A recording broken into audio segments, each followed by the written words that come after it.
ladies that came in, they get one. Good evening, everyone. We'll go ahead and get started. Looks like we've got a great crowd here tonight. All right.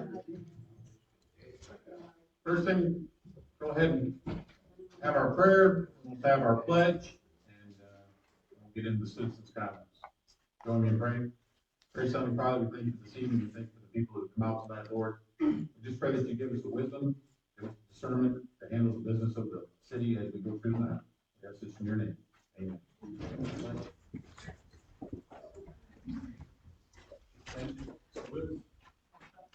I pledge allegiance to the flag of the United States of America and to the republic for which it stands, one nation, under God, indivisible, with liberty and justice for all.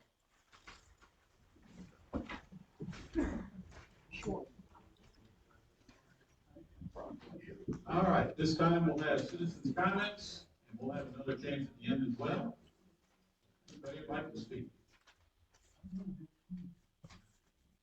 Moving forward. I'll take that as nobody wants to get up tonight. All right, approval of agenda. Do I have a motion to approve the agenda? Make a motion to approve the agenda. Second. Motion made by Andrew to approve the agenda, second by Juliet. All in favor? Aye. All opposed? Motion carried. January work session and regular meeting minutes. Do I have a motion to approve the minutes from January? I'll read January 20th. So I'll make a motion that we approve the January 12th minutes. Do I have a second? Motion made by Juliet to approve the January 12th minutes, second by Garnett. All in favor? Aye. All opposed? Motion carried. All right, at this time, we'll turn it over to Mr. Homans for. Yes, Mr. Mayor, this is the Revive Group requested rezoning. You heard this on January the zoning. You heard this on January the 20th. The property located at 6150 Athens Street here at Lula, tax parcel 09071002026, seeking to rezone 32.506 acres from agricultural to planned residential development. There's been some revisions to the site plan. I understand that the applicant has withdrawn the request for the variance, but you've completed your public hearings and you've tabled it for a decision for this evening. If council has any questions of the applicant, then you may pose those questions, but it's before the council for a vote on the rezoning request this evening. I actually do have a question. I looked at the map, I read everything.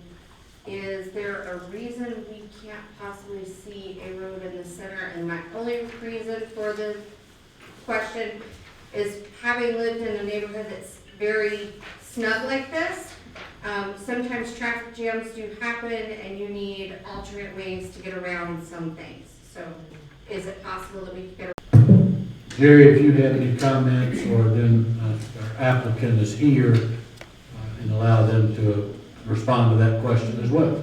So what you're asking is just one center road instead of a loop. We didn't address that in conversations. However, he's here, he can address that.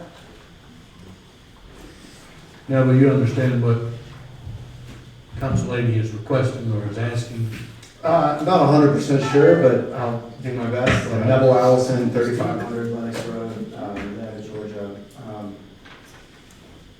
Again, is it just you want one, or are you suggesting one road up the center with a cul-de-sac at the end, like a wide road? No. Or a connecting road? A connecting road between Oh. the two. Like splitting the loop? No, that is not something we consider. Typically what we try to do is create traffic flow throughout our development, which is why it is a loop, so that there's more than one way to get around to a house. So we would think that just all that would do is allow people to turn a little sooner. So no, that is not something we considered. We just designed time as the loop road as shown. And then I would just say, as far as our revisions, to get where we are, we did lose lots, as you guys know, I think it's all in your packet. We made the lots wider, we made them bigger, we had a reduction in overall lot count, which drives up on per lot development costs. And so, I think we're kind of at our limit of how many lots that we can have and still have a viable development.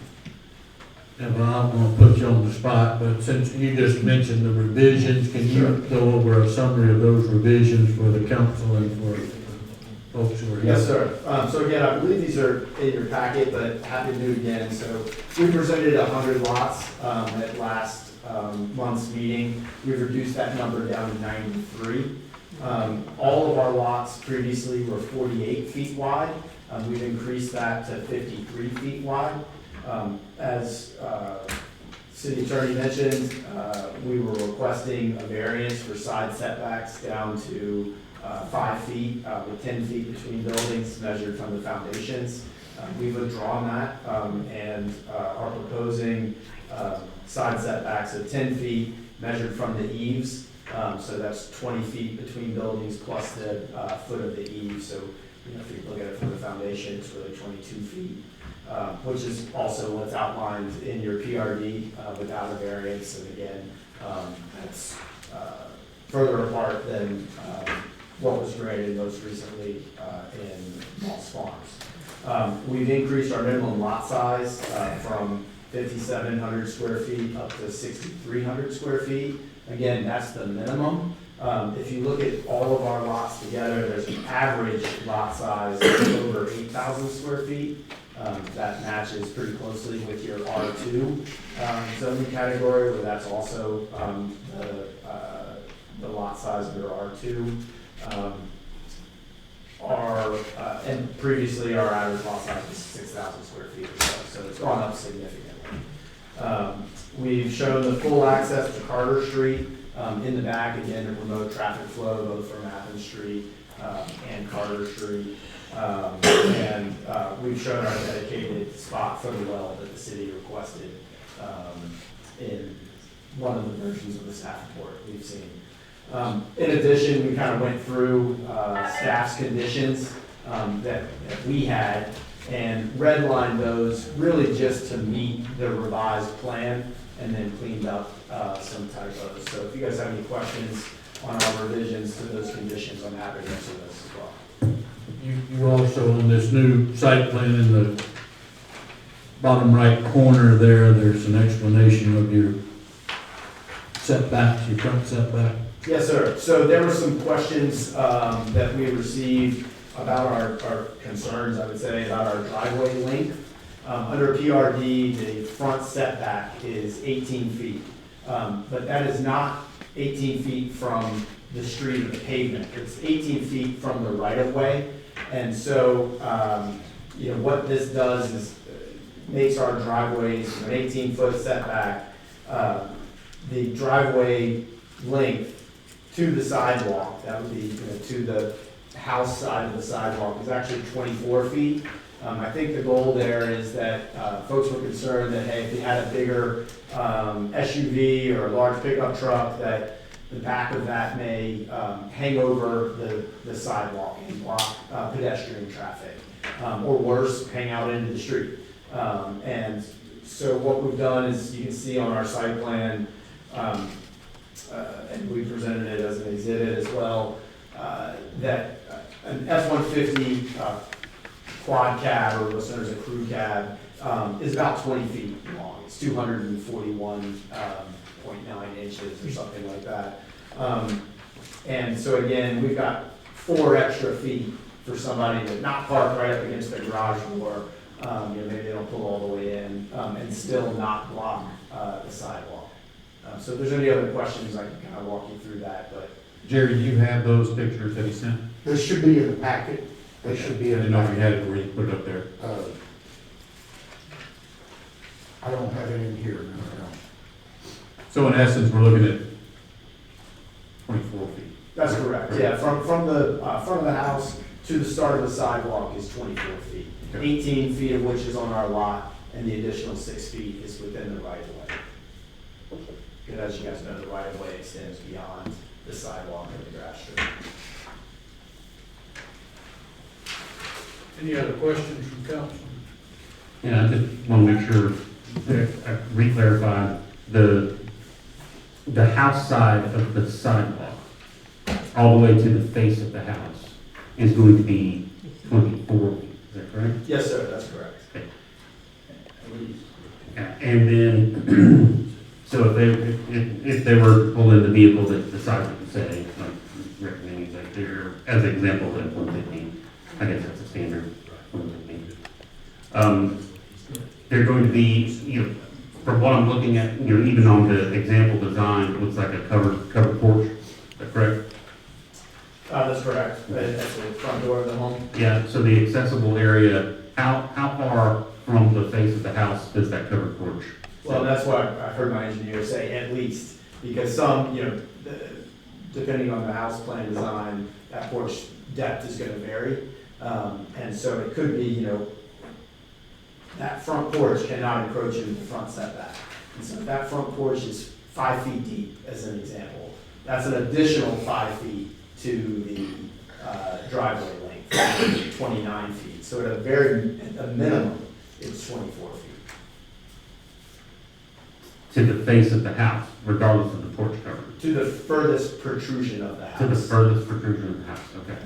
So if as I said, if the porch is an extra 4 feet beyond that face of the garage, that actually is gonna add to the length of the driveway, not take away. Okay, so you're committing to 24 feet from the furthest protrusion of the house, 24 feet to the house side of the sidewalk. I think I'm committed to driveways will be 24 feet, a minimum of 24 feet long. That doesn't really answer the question, because talking about the protrusion, you're just saying it's 24 feet long. I know you're saying that, that was to the furthest protrusion of the house. What I'm concerned with is that once construction starts, that may not be the case. How do we remedy ourselves against that? I'm not sure if I fully understand the question. Okay, You- so, yeah, I'm sure you can answer. My concern is the driveway length. What we're talking about here is, clearly our concern is the distance of the driveway and the ability to fit vehicles.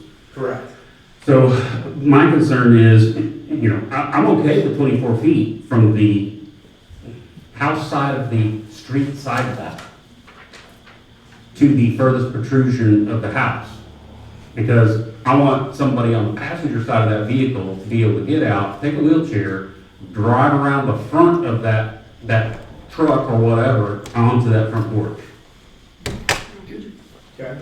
I think we're amenable to the condition that city council comes up with. Again, I'm not sure I fully understand. So that would be my recommendation on the condition is, and I don't know exactly legally how we should write that up, Joey, but I'm sure we're gonna have to come up with something other than the house side of the sidewalk as a definition.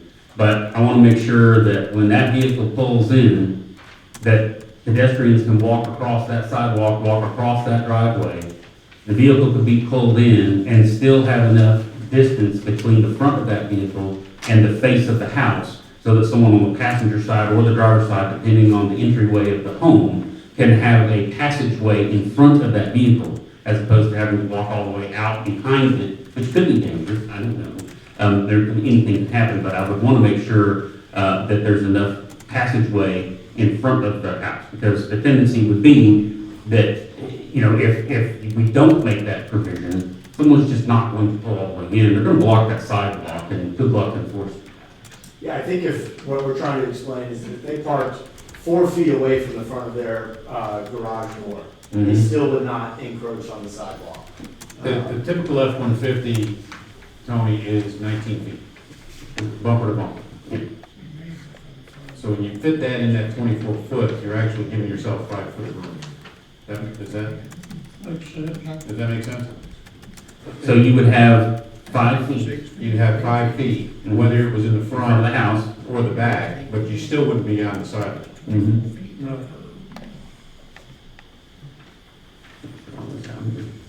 As long as y'all are okay with, is on the applicant side, but that's the reason I was asking you about this box in the corner, because this is a site plan, as you know, site plan specific zoning district. And I think what council member is questioning, you could somehow show there, I just don't, you could depict it, we just may need some more descriptive language there in that box in the corner, and I'm not sure what that is, I'm not sure. So the box is referred to as your typical lot layout, it's in the bottom right of our site plan. And so we show the front setback there, where the front porch is not going beyond, the front setback. And then we show, you know, essentially from the front porch, not from the garage door, Mhm. it is 24 feet to the start of the sidewalk. I'm having a hard time reading that fine print in there. No, it's actually it's in the packet. Yeah, we made an example of it, and then it's also, you know, we sent the file as a 36 by 24. Appreciate you putting that in. So if y'all, I think to address the council member's question, if we had, if y'all are okay, if we include that sheet as part of your site plan, Could you clarify real that text today from your file? I just want that whole text. There's two numbers. I can make out something wide by something deep from right of way. Yeah, it's 16 feet wide by 18 feet deep. From the right of way.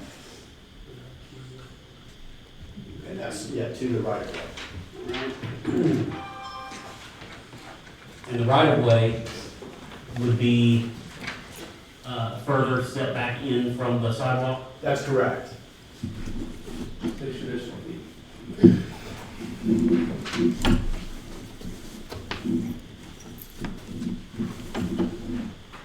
All right. Are you still able to commit to 24 feet from the face of the furthest protrusion? I believe so, yes.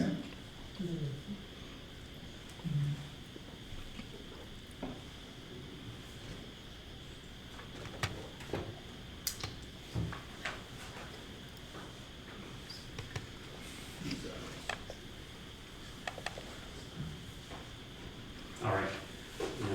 My recommendation is to have a condition to say that the distance between the sidewalk and the furthest protrusion from the face of the front of the house would be no less than 24 feet. That would satisfy my concern. It's still gonna be tight, it's still gonna be violated, but at least we can at least put that provision in. Yes, sir.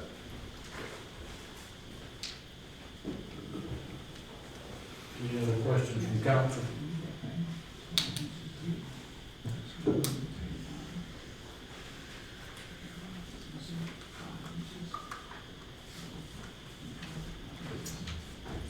Any further questions from me?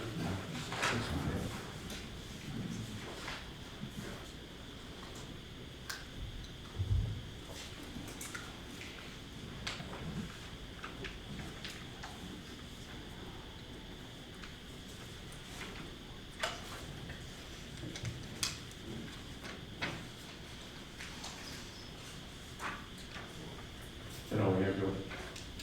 Yes, yes, no problem, unless there's any other questions. Let me just make sure though, so that everybody's clear on the sheet in the packet. Y'all may be able to answer this for me, but you've got length of driveway from sidewalk to front setback is 24 feet.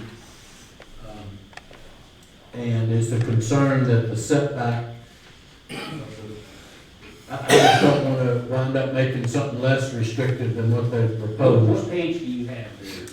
Mine just says typical lot layout. It's right after 1414. Okay. So this is, okay, so this is a revision, all right.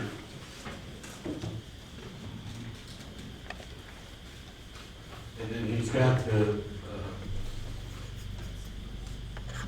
Okay. Driveway from sidewalk to front setback right, is 24 feet or 288 inches. right. So I'm good with this drawing right Okay. here at that description, where Yes. they've got the lines pointed, the two pointers, because they've got it right there, the line from that porch protrusion, length of driveway from sidewalk to front setback is 24 feet. Right, and I would just want to attach this, and the applicant has said that's acceptable. We would attach this to the site plan, so therefore it would become binding Yeah. as part of the zoning. As long as this is in there, as this is depicted, then I'm okay if this is part of the site plan, then I don't need to add a condition. Just to make sure, well, we just want to add that that this page that says typical lot layout will be added to the site plan that's been, the revised site plan that the applicant has submitted. Mhm. That would render it binding in this zoning district. So, Thank you, Joe. yes, sir. I'm just afraid when I put language in, I may change something. Okay, in the matters before council. All right, do I have a motion?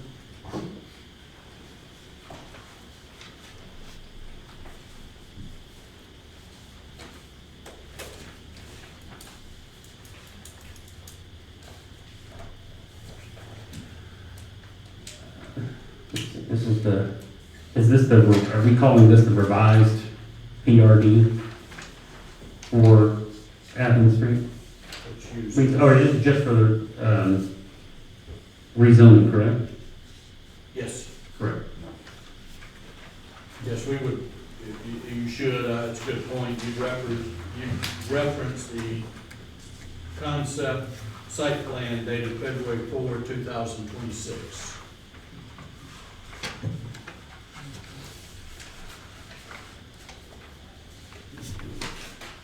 All right, I'll make a motion for the project, 6150 Athens Street, rezoning from Revive Group for approval with the site plan that was received February 4th, 2026. I motion to approve. I second. Motion made by Tony to approve the rezoning on the revised for 2/4/26. The site plan received. Site plan received.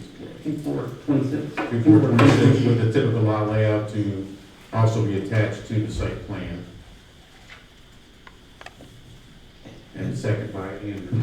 In the site plan, y'all understand to include the conditions, but so that it's clear, if that's the case, or if that's your intent, then I request that you also include within your motion the 29 conditions that have been submitted in your packet. Again, from what I understood was presented, those are shown on the site plan, but that way we have it in text format and visual. You want to rephrase that now, Tony? Yes. It was, is it 26 or 28? 28. 28. Should be 28.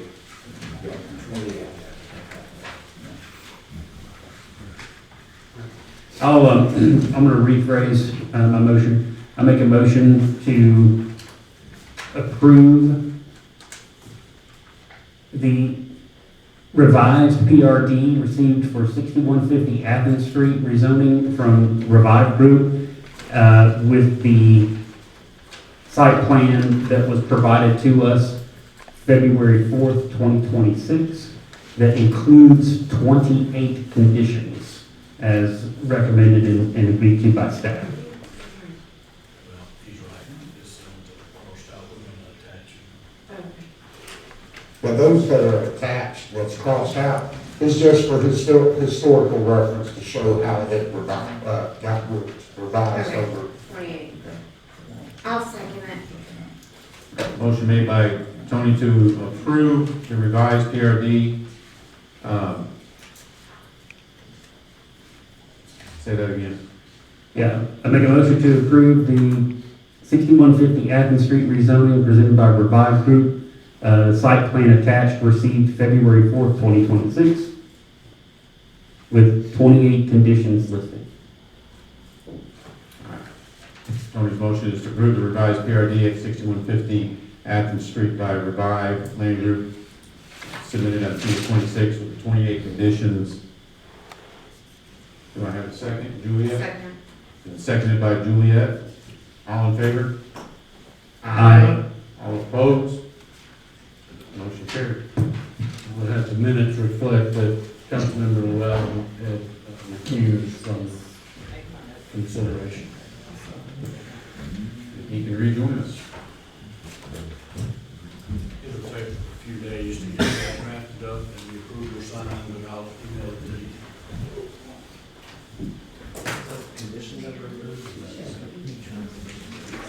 All right. Yard of the month. District 1. Aaron Katz, 5407 Lombardi, Lula. District 2. Kimberly Herrick, 5308 Morgan Manor Drive. District 3. Danielle Avalar, 6116 Hammond Street. District 4. Jim Greer, 6641 Main Street.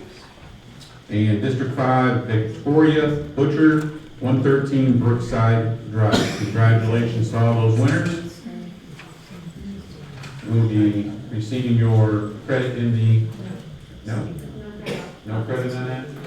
Oh, okay. Just get Just yard of the month. Yes. Okay. Let's go around.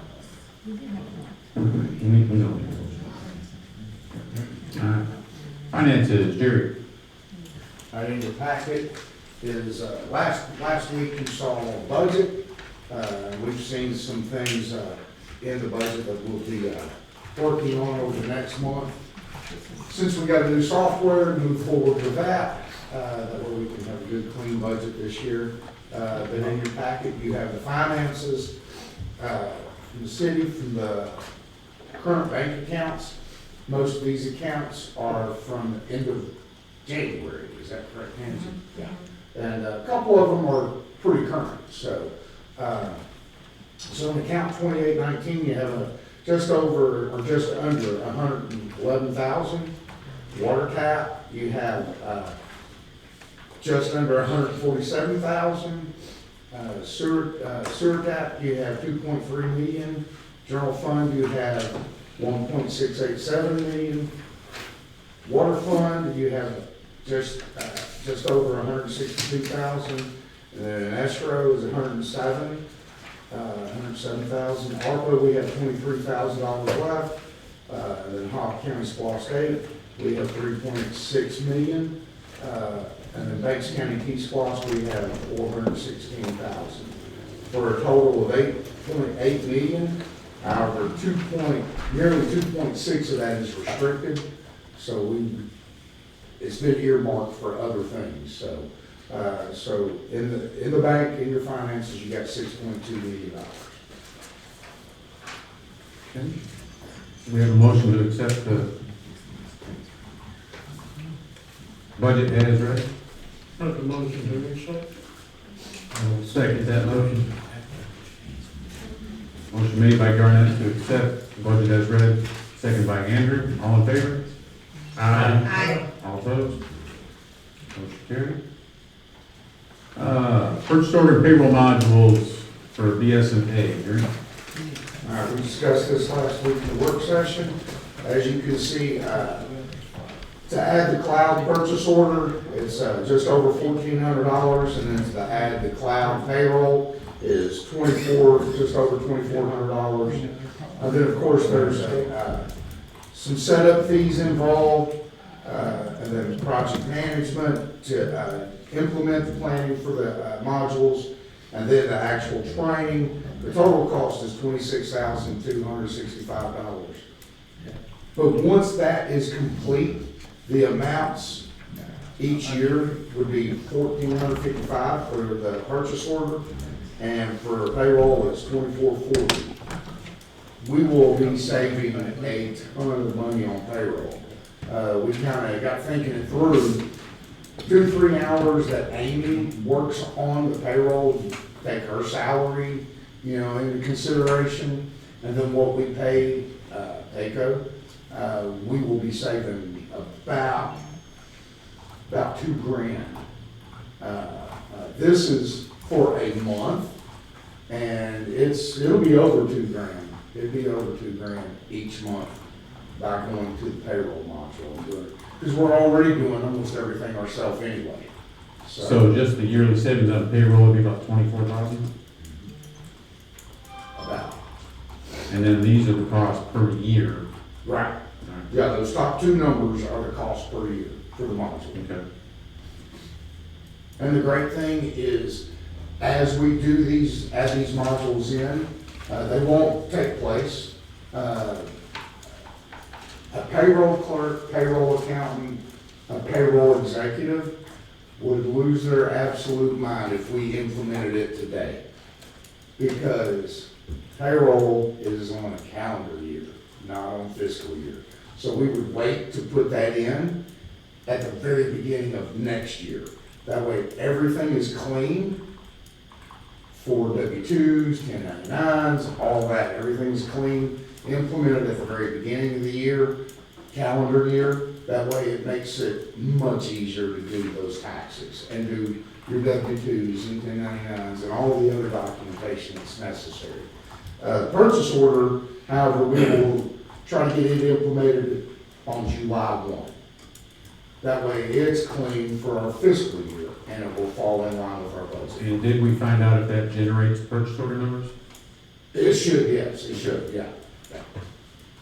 Because it'll just make it a lot cleaner, a lot more transparent, and just a lot friendlier, because once a purchase order is filled out, it automatically encumbers the account that it's attached to, and then once Tansy makes that payment, it will go right in and say, okay, it's no longer encumbered, it's been paid, and it'll show up on an expense report.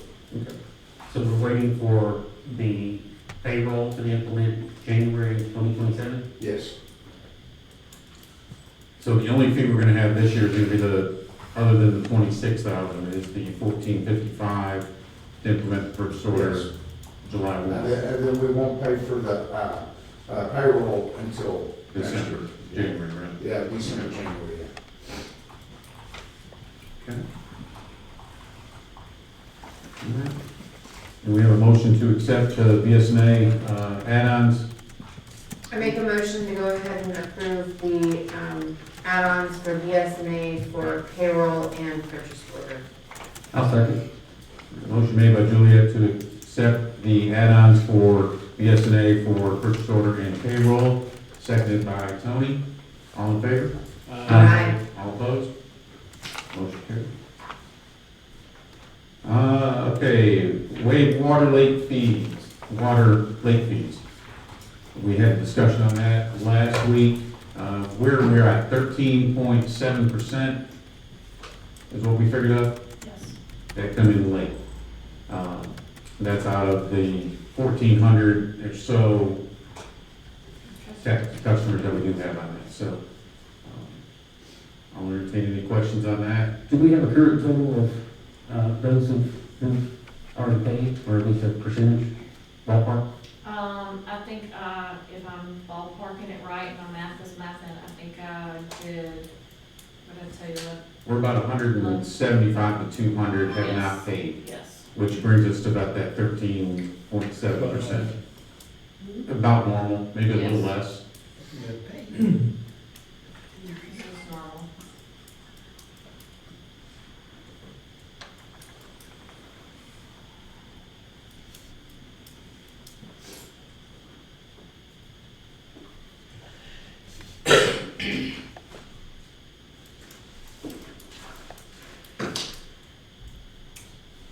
All right, so what y'all want to do? Since it's about the same as every month, I mean, unless we're gonna waive them every month, I don't see any sense in waiving them this month. Agree. So motion Not to- waive. Not the waive late fees. Second. Motion made by Tony not to waive late fees, second by Chris. All in favor? Aye. All opposed? Motion carried. All right. Social media policy, if you look in your packet, you'll see that. We had discussion on that last week. And Tony, I know you were going to look through and look at that. I think there was some discussion, I think Juliet has raised a good point, about a separation, between the council and staff as enumerated out in the document. Juliet, did you want to talk about that anymore? Basically, I think we need to possibly look at doing one for employees versus elected, so that there's a differentiation and separate policies. Is that not normal? Yes. So can we have this rewritten as separate? Yes. Yes, and I would recommend that. I just didn't know if there were other revisions from council. The last I had seen that there were still review and maybe some comments, but that may spark some additional comments if you're adopting it as a policy of the elected officials and also approving it as an employee policy requirement. First Amendment issues at play, and that particularly for employees is something that we need to focus upon. And if I may, Mayor, I've been working on that, on a personnel policy for, on and off for about 2.5, 3 months. Isn't that about right, Tony, the last time I mentioned that? So I've been working on that, and on the employee side, it is a little more detailed, to protect the city. And the detail is in, still, not sacrificing the First Amendment, but it is detailed on what they can and can't do. And if they do it, they have to have language where they're saying, hey, well, I'm not representing the city, in this comment, or something to that effect. But it's pretty detailed, it's several pages. And I got it from GMA and have been working on it, to revise it, make it fit Lula a little better. Okay. Y'all feel comfortable with tabling this till next month so that Jerry has a chance to separate that, give Joey a chance to look at it? I make a motion that we table it until next month. Motion made by Julie at the table till next month so we can separate the two policies. Joey can have a chance to look at it. Seconded by Garnett. All in favor? Aye. All opposed? Motion carried. Donations. I know there was some discussion the other day with how donations are handled. So Joey, would you like to speak on this? Citizens can make donations to the city. Where the issue arises is if a donation is made to the city for a restricted purpose, before the city should accept that, it should be considered and approved by council, because if it's presented as a restricted fund, then it's accepted for that purpose and could only be used for that purpose. So any donation other than just a general donation to the city that you could use for any purpose should be approved by the city, by council. And I understand that's what raised the issue, is that a donation was presented for a restricted use. And the staff had a question about what do we do with that, and that was my advice, was bring it to council for council to consider. All right. And do y'all know what the donation is for? Are you aware of that? Julia? There was a donation made by a citizen for the purchase of some of the changing tables, is my understanding. All right, so Joey, how do we need to handle that then? Would be, donation was presented for restricted use, you would either vote to accept it or decline it. Okay. And then you can, I could not find a specific policy that had ever been approved by the city hopefully this will become more of an issue and folks will come forward making significant donations, but apparently that's not been an issue, and we've just been able to address them on an individual basis when those were presented, particularly for a restricted fund. What you usually see is that it'll come folks that want to go to a particular park project or a particular ball field or something of that nature, and that's just, we can't accept their money if the offer is restricted to a specific use. Staff can't deposit that in the general fund, but it's got to be earmarked so that council knows that it's going to be used for that specific purpose. So in this case, it would be, would you accept a donation that was presented to the city to be restricted to use for the baby changing station at the depot? All right, so do I have a motion to accept that or deny that for the baby changing stations at the depot? I make a motion to accept it. If somebody wants to donate to a cause for their city, I think that's a good thing, and I don't see how or why we would want to turn that down, as long as we're gonna use it for what it's for. I'll second that. Motion made by Andrew to accept the donation as earmarked specifically for the baby changing stations, seconded by Garnett. All in favor? Aye. All opposed? Motion carries. So now you know where to put that page? Okay.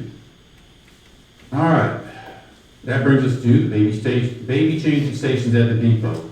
I did have the opportunity the other night while we were up there to go in and look at exactly what we're looking for. There is a solution that can be a permanent solution, and that is with the double vanity sinks, not taking them out, but you're able to cap off one side, take the faucet out, the baby changing station would fit over top of that capped off sink next to the door.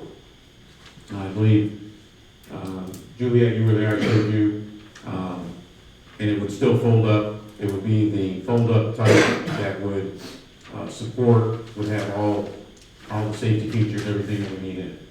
The only thing we would have to take out would be the faucet, cap lines, and that one meter.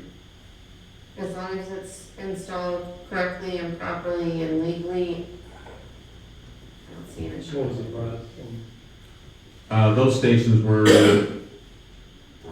$300. Yeah, Um, or less. And then you have the cost of the cap for the sink, which is a granite cap that has to be fitted to go in there. And then just the labor, and city employees can do that. Matter of fact, they've already tasked one to do that, so. It would also mean we're not having to constantly replace them or go missing. So these are the fold down? It'd be the fold down permanent versus the portable that we were talking about. Okay, so it's a little more permanent structure. It would have all the safety features as far as that goes. And again, just keep in mind, this is not required by law that they're in there. This is a courtesy that we are doing for the depot alone. Okay? So with that, do we have a motion to go with the permanent or with the portable baby changing stations at the depot? What was the cost on the permanent now? Permanent's about $300, And then you have the cost of the sink that you have to cover, as well as taking the faucet out, which that's not gonna be a cost, the city will do that. Just have labor involved in that. I make a motion that we, as council, approve the installation of the permanent baby changing stations at the depot as presented by Mayor Bruce Green. I will second that motion. Motion made by Tony to approve the baby changing stations, the permanent at the depot, as submitted by Bruce Lane, second by Andrew. All in favor? Aye. All opposed? Now, that was weird trying to do that. Go get them doctors changed. All right then. All right, moving forward. Citizens' comments at this time. Yes, ma'am. Come on up.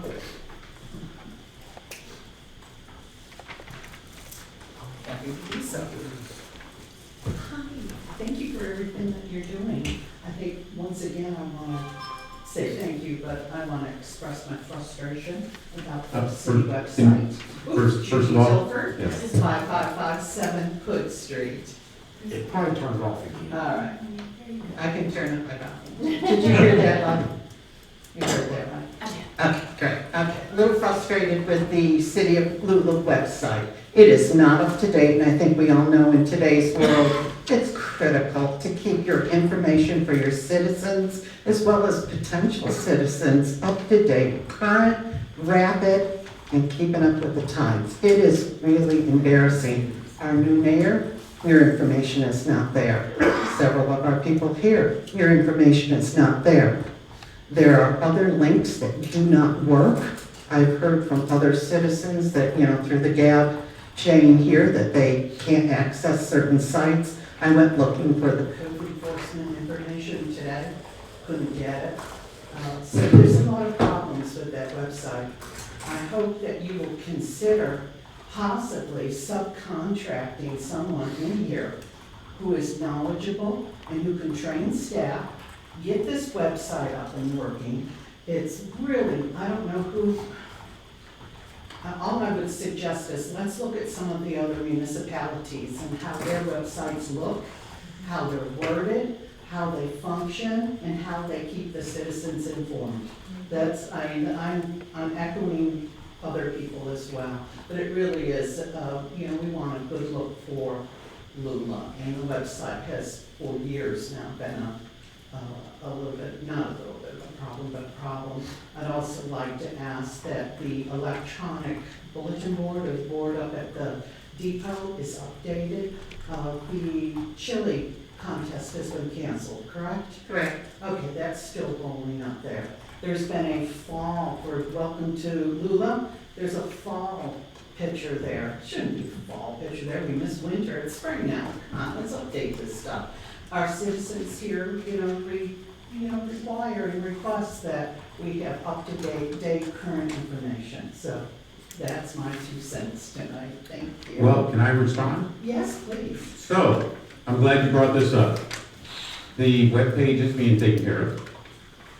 With the changeover that we've had over the last couple of months, we are aware of it, and we are aware that it needs to be fixed. So we have actually discussed that today. And the electronic sign has been taken care of as of 6:30. Okay, Six I looked thirty. at it at noon. So, okay, and let me just kind of bring everybody up to date. The electronic sign is not something that is changed from here. The electronic sign has to be done on a laptop. The laptop has to be carried out to the sign and then upload everything on there. Training on that was done today. Jerry just finished that up today. So we are working towards straightening things out, streamlining a little bit better as far as the website goes, to get that to where it needs to be, to get the electronic sign where it needs to be updated. And we're trying to get it to where the electronic sign can be updated from within the building here. There is some issues that go along with that they are working on. Hopefully next month, you'll see a big difference in that. Fantastic. That's good news. Thank you. You're welcome. And if I may add, Mayor, today I was in the website trying to put things in, and some of them took, some of them didn't. Thursday, I'm supposed to have an email meeting, or I'm sorry, a Zoom meeting with Civic Plus, who handles our website. I was supposed to do it Thursday, wasn't able to because we were in Banks County, so wasn't able to do it Thursday. So today I got in and tried to do a few things. It didn't go the way I wanted, but I am working on that. As you mentioned, worked on the sign.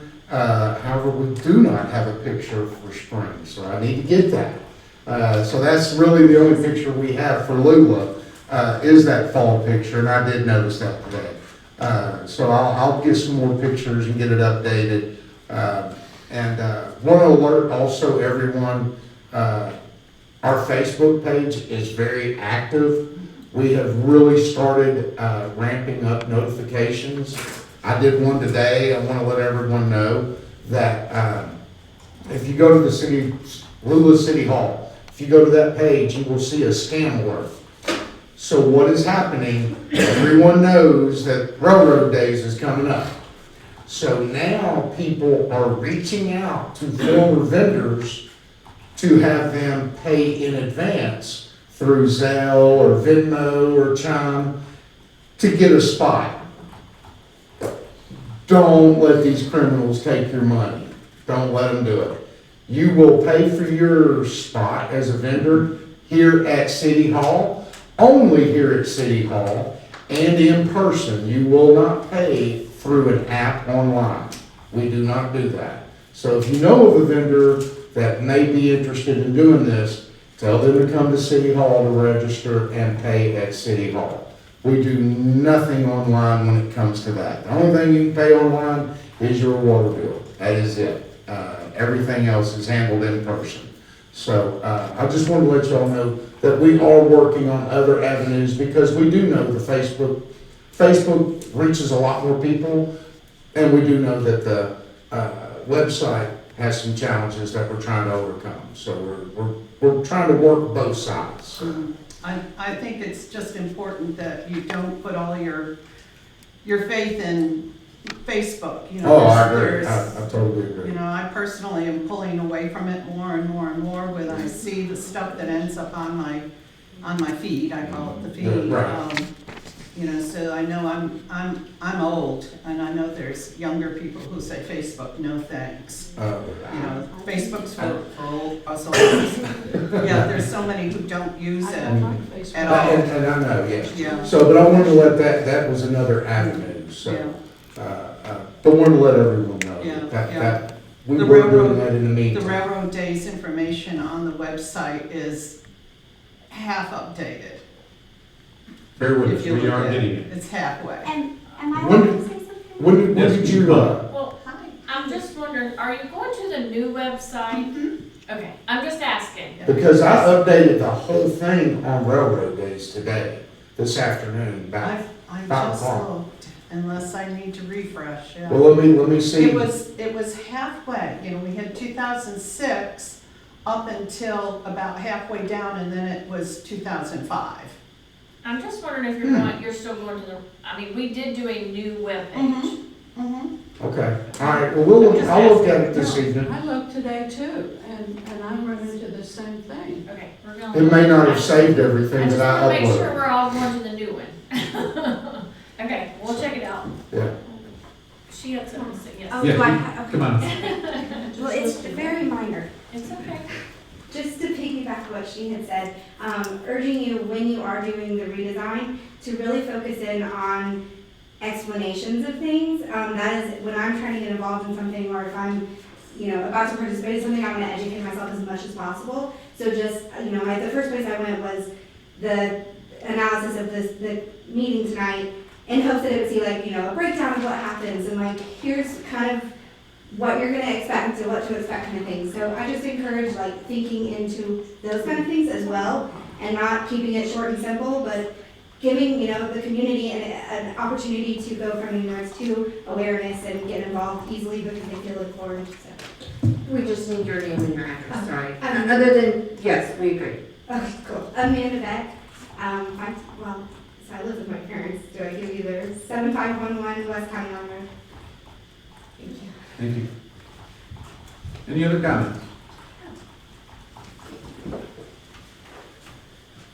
Buttonwood, 6799 Button Bridge Road. Keep moving city court. Glad y'all working on the new software. I did see your thing on Facebook today. So my thing is y'all need to revisit on the comprehensive plan and figure out, you know, which way y'all want to move stuff and let stuff come in and subdivisions and everything. Make sure you talk and vote in stuff, but that subdivision only, where other people come in, they can't use that one, or use that against you, wanting to do everything. Like the Atlanta, advisor group, whatever, instead of shorter, now they requested bigger lots, that's good. Start doing, move around. Just, watch out. All right, thank you. Any other comments? All right. we'll start with Juliet tonight. Okay, thank you everybody for coming out tonight. Thank you for listening and letting us work through various aspects of this. I did want to mention, yes, the chili cook-off is canceled. The Historical Society, by the way, we have our meeting on the 23rd. We will also have another meeting this week about the 150-year committee and the plans that we're doing for the Sussman Centennial Celebration. So if anybody wants to come out to the depot at 6 o'clock, we are having that meeting. The Historical Society also is very much aware that our vendors get attacked, just like the city's vendors get attacked by scammers requesting that they pay through various modes, or they communicate only through Facebook with them, or Instagram. The Historical Society doesn't do that either. We do ours online, but it's all through our actual email, and everything we're doing online is through Stripe, so that hopefully nobody else gets scammed that way too. If all else fails, ask. Before you pay, before you give information, ask. Reach out, pay attention to what's on the bottom of the flyer, because a lot of times the flyer tells you where or who to talk to. So, just a warning. Darn it. I'd like to thank everyone for coming tonight. The crowd looks much better than what it's been built. We need to fill up the empty seats. Thank you very much. Thank everyone for coming out. Looks like we're going to have some pretty good weather this week, so get a chance to get out and enjoy it. I actually pulled through the wellness park last week, first time I've been in a while, and it looks really good. I was happy to see some people actually, when they're using it. It wasn't the nicest day when I was over there, but people still using it, so anyway, it's looking good over there. Thank everybody for coming out today. It's good to see more people, like has been mentioned here today, and hopefully in attendance online as well. I do want to make mention that we're getting close to the end of the month, which over at Liberty Church, if you know anybody in need, or anybody that needs help, pick me up. We have loaves and fishes, the food pantry we have going on. February 27th on the Friday, it's 2 to 4 for pre-packaged box meals, and then Saturday, February 28th, 8 to 10:30. It's set up kind of like the grocery store where it's first come, first served, but you can come out there. They do, I think, still have the box meals as well. And then you can kind of come out there and shop with what you need. And that would be located at Liberty Church in Lula at 7439 West County Line Road. And I just want to thank you all for having patience while we do make changes and serve your needs and make the city a little great. Thank you. I just also want to thank everyone for showing up tonight, and I'll stick with what I was mentioning last week. February is American Heart Health Month, so just as a reminder, as Chris had mentioned, we do have our wellness park. Get out and move a little more. So it's a good opportunity to do that. I know it's still cold, but we can still get out there, and might want to get a checkup and make sure you see your doctor. But just wanted to just put that reminder out there. It is American Heart Health Month. Thank you. All right. And I'd like to thank everybody for coming out tonight. Great crowd tonight. Some good comments, things that we are working on. Just want you to understand, bear with us. We are trying to make things better. It will not happen overnight, but we will get to it. I tasked these two up here, Tangi and Jerry, daily. I think I'm on the phone or texting or something, doing something to do. And almost to the point where I feel bad that I give them so much more to do than they already do. So. But they're troopers, they're doing a great job. But thank you very much for coming out. I am going to go ahead and let everybody know the upcoming meetings before we adjourn into our executive session. Lula Ladies Lunch and Dinner will be Wednesday, February the 18th, this Wednesday at the Depot. Historical Society of Lula Belton meeting Monday, February 23rd, 6:30 at the Depot. Lula Development Authority meeting Tuesday, February 24th, 6 p.m. at City Hall here. Planning Commission meeting, public hearing and rezoning and variance request Tuesday, March the 3rd, 6 p.m. City Hall. Our next Lula City work session will be March the 9th, 6 p.m. City Hall, and then our next regular council meeting, for public hearings, rezoning variance request will be Monday, March the 16th, 7 PM at City Hall. Did I miss anybody? All right, at this time, I will entertain a motion to go into executive session. Go into executive session. I'll second it. Motion made by Chris to go into executive session, second by Garnett. All in favor? Aye. Aye. All opposed? We'll be right back. And I think our mayor is doing a great job.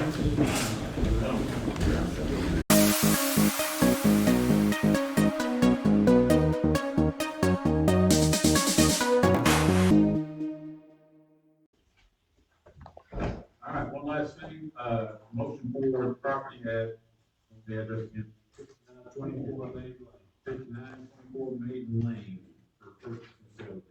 I make a motion, the council approve the purchase and sale agreement, for the property at 5924 Maiden Lane for the amount of $40,000. With the special stipulation that we would erect and install a commemorative bench on the property in recognition of Sarah Moon and James King. Second. Motion made by Tony to approve the purchase of 5940 Maiden Lane for the, thank you, much.